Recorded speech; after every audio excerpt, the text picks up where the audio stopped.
Let's be honest, not every NHL arena gives you that goosebumps on entry feeling. Some of them make you wonder if you accidentally walked into a minor league rink or an airport hangar that serves nachos. Today, we are ranking every single NHL arena from the absolutely crumbling worst to the state-of-the-art best. We've got time capsules, corporate office parks, and billion-dollar palaces. Let's find out where your team's barn ranks. 32. Scotiabank Saddledome, Calgary Flames. This building is somehow both iconic and falling apart at the same time. Opened in 1983, calling it outdated is like calling a flip phone a little behind. It's a structural nightmare. Engineers have been warning for years that the concrete ring beam holding up the roof is crumbling. The team actually had to install safety nets to catch debris. That's not rustic charm, that's a liability waiting for gravity. Add in cramped concourses and bathrooms where you'll miss half a period standing in line, and you see why demolition is scheduled for 2027. 31. Canadian Tire Centre, Ottawa Senators. We are starting in a place where the problem isn't necessarily what's inside, but where the heck it is. The Canadian Tire Centre is the NHL equivalent of putting a Starbucks in the middle of a cornfield. It's 30 minutes outside downtown Ottawa, which means on game night, traffic stretches for miles and parking lots turn into post-game purgatories. Fans joke that you can miss an entire period just trying to exit the lot. Inside, the concourses are long, plain, and lack personality. Visiting teams stay downtown, fans live downtown, and yet the arena is a solid Uber ride away from anything resembling nightlife.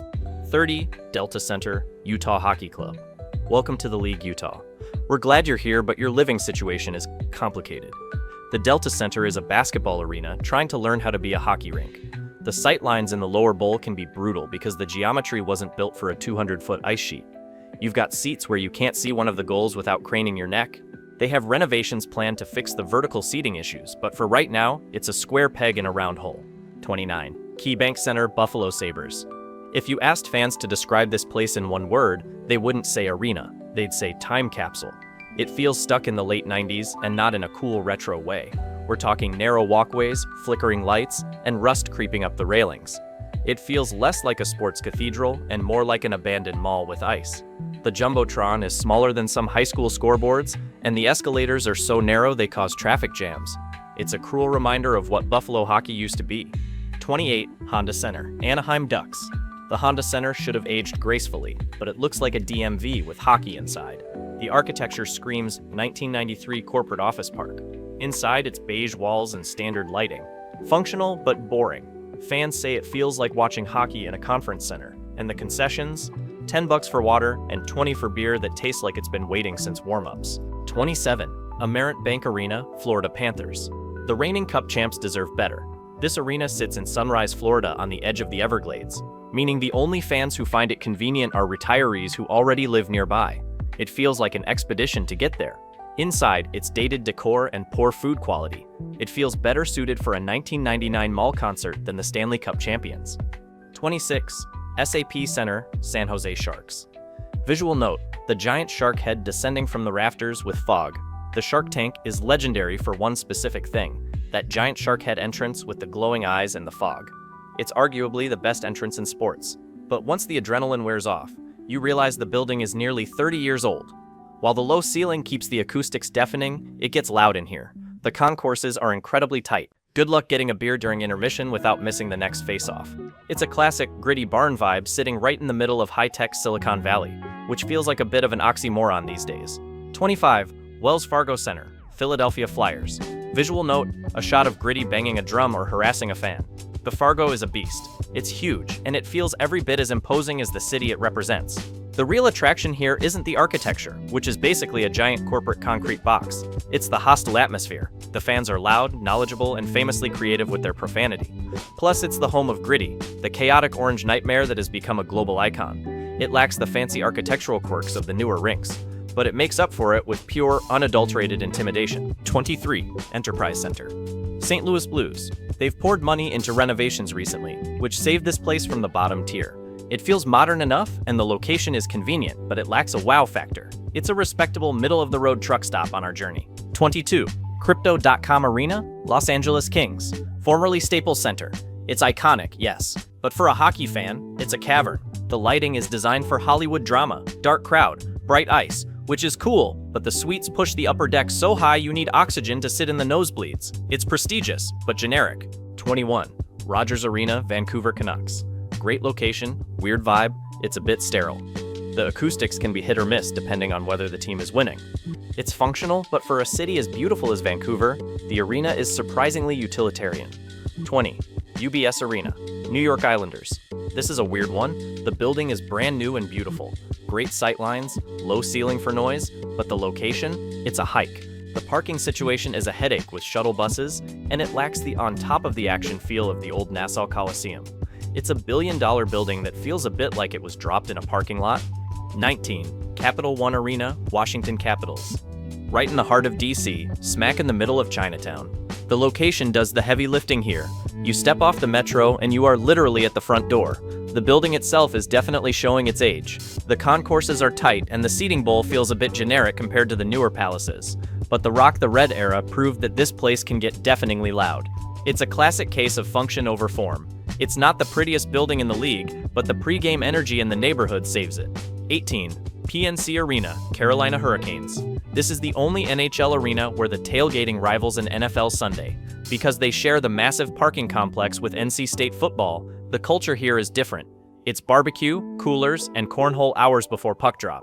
They have successfully imported a college football atmosphere into the NHL. As for the building, it's a standard, concrete multi-purpose bowl from the late 90s. The architecture is average, but the warning siren and the fan culture make the party world-class. 17. Nationwide Arena, Columbus Blue Jackets. 2 words, the cannon.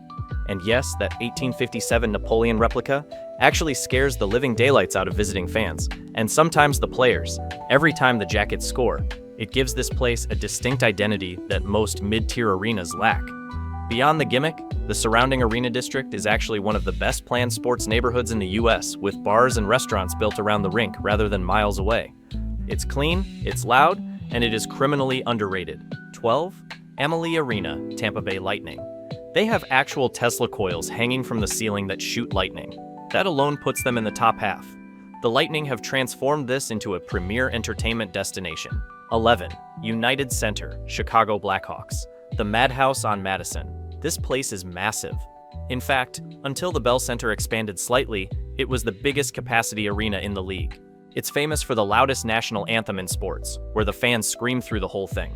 The building itself is a bit of a concrete fortress built in 1994, but the history inside, from the Jordan statue to the 3 recent Cup banners, gives it an aura that most newer buildings just can't buy. 10. Ball Arena, Colorado Avalanche. Loud, fast. The elevation might actually get to you. It's a solid venue with great views of the mountains from the atrium. 9. Scotiabank Arena, Toronto Maple Leafs. It's the self-proclaimed center of the hockey universe, and honestly, it's hard to argue. The amenities are world-class, the food is top tier, and the location right next to Union Station makes it the most accessible barn in the league. The only knock? The platinum seat syndrome. The lower bowl is often filled with Bay Street suits closing business deals, so it can be dead quiet until the playoffs start. But the real fans in the upper deck, they bring the noise. Between the history, the media pressure, and the insane Jurassic Park fan zone outside, this place vibrates with an energy you can't fake. 8. Prudential Center, New Jersey Devils. The Rock in Newark is a sleeper hit that most fans underrate. It boasts the largest in-arena scoreboard in the world. You could practically watch the game from the parking lot. Unlike their old home in the Meadowlands, which was basically a concrete swamp, this building was designed for hockey first.